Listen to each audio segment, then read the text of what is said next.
The book we're going to be reading this week is called The Baseball Game. So I want you to think in your head, how many of you have actually been to a baseball game? So what are some of the things you might notice about a game? If you're there, you can kind of see some of the things going on here. There's fans cheering. There's players that hit the ball. There's people that got to catch the ball. So there's a lot of different things that go on at a baseball game. But if you're thinking about a baseball game, some of you might actually play baseball. So maybe you've played in a baseball game. But those of you that maybe have gone to an actual baseball game, think about, who did you go with? Did you have fun? What are some of the things you had there? Did you get to have any food while you're there?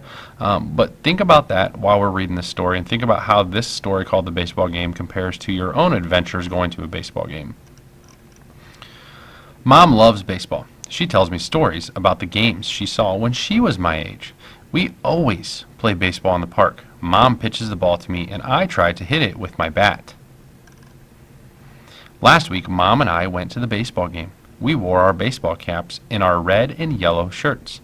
I took my baseball mitt so I could try to catch a ball.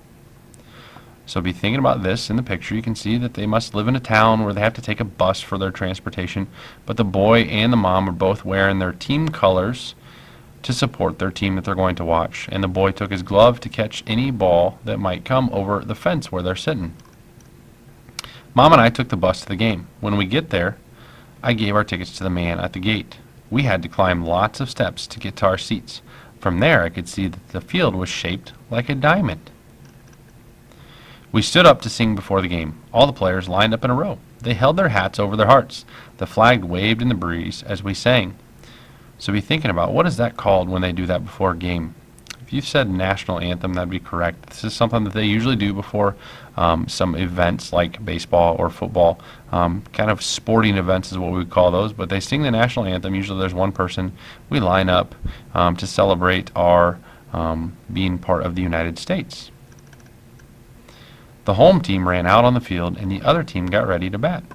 Once the umpire shouted, "Play ball!" the game started. I watched different players catch and throw and hit the ball. Then someone near us yelled, "Peanuts! Peanuts!" I was hungry, so Mom bought some. There were enough peanuts in the bag for us to share. So remember, before we started this story, I asked you to be thinking about, how does this game compare to a game that you've gone before?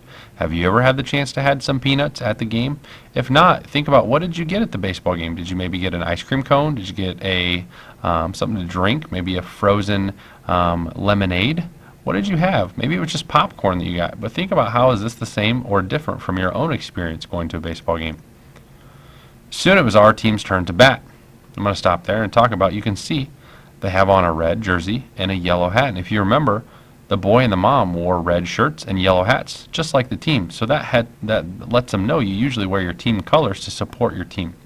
My favorite player walked up to home plate. He swung the bat, but the ball whizzed by him. "Strike one!" yelled the umpire. Again, the player held his bat high. Crack! This time he hit the ball, and it went flying through the air. I watched it come closer and closer. I held up my mitt. Crunch! What do you think happened? Do you think he caught the ball, or do you think something ran into him to make that sound crunch? I looked down at my mitt, but it was empty. I had missed the ball. Then Mom pointed to the bag of peanuts. The ball was sitting right on top. Now when I look at that ball, I still feel happy. I will never forget our day at the game. So think about, how does that game compare to the games that maybe you've seen on TV, or maybe you've even had the chance to go to a game? Maybe you've taken your baseball mitt, maybe you're not. Maybe you haven't taken your mitt to your baseball game. But think about that story that we just read compared to your own experience with the baseball game. Think about, how does it compare? We're going to move on to a short activity now. Now that you've finished listening to the story called The Baseball Game, where you learned about a boy and a mom going to the baseball game to watch the game together, we're going to do a little bit of an activity that kind of will allow you to express some of the things that you did that are similar to that boy and the mom. So the boy and the mom did an activity together. What you're going to do is you're going to do a little writing activity, but you're going to use this template that you can see here on the screen to get your thoughts onto paper.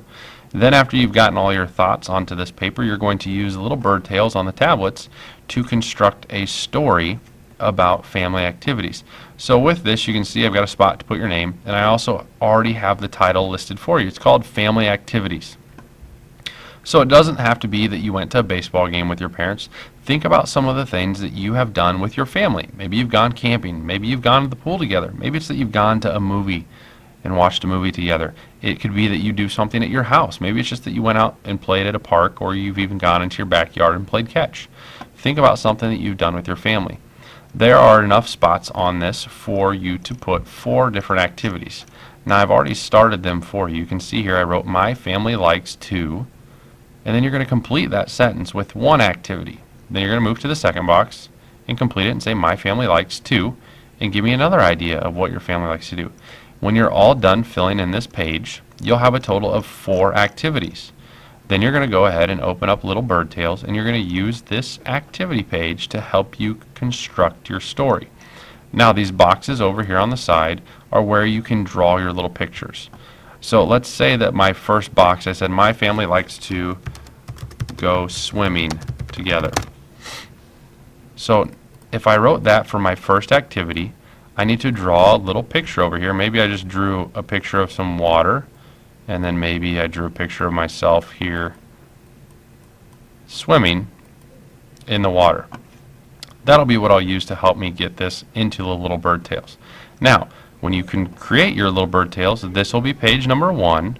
So this will be your page that you have your story with. So you'll have your first sentence, and then you'll have your picture that goes with page 1.